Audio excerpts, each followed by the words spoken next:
Hans Christian Andersen's Tales. The Emperor's New Clothes.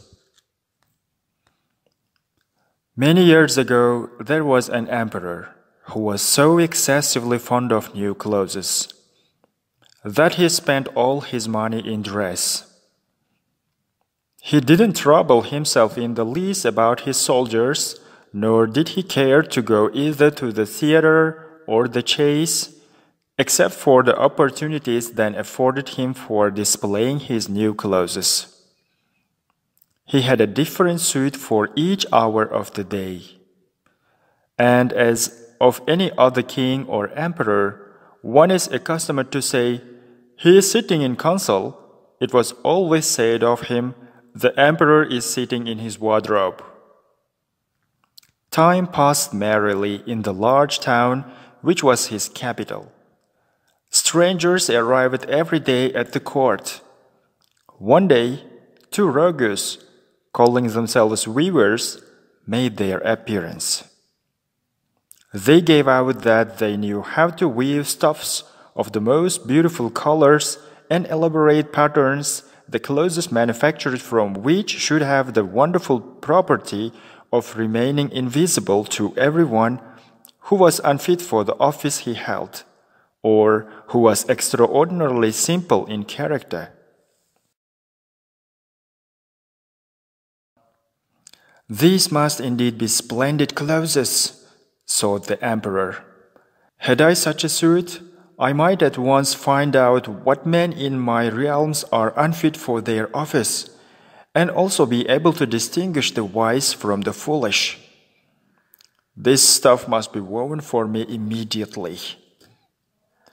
And he caused large sums of money to be given to both the weavers in order that they might begin their work directly.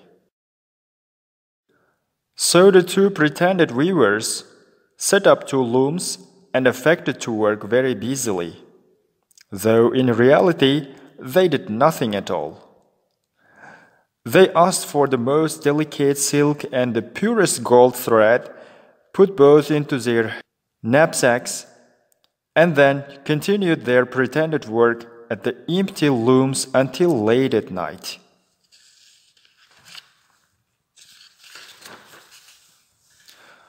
"I should like to know how the weavers are getting on with my clothes," said the emperor to himself.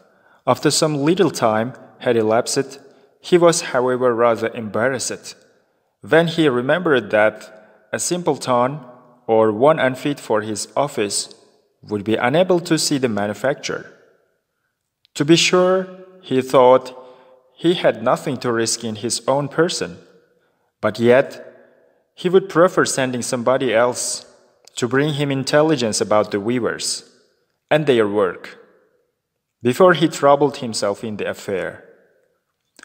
All the people throughout the city had heard of the wonderful property that the clothes was to possess, and all were anxious to learn how wise or how ignorant their neighbors might prove to be.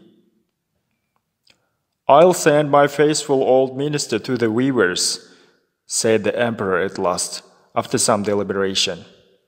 "He will be best able to see how the clothes looks, for he is a man of sense, and no one can be more suitable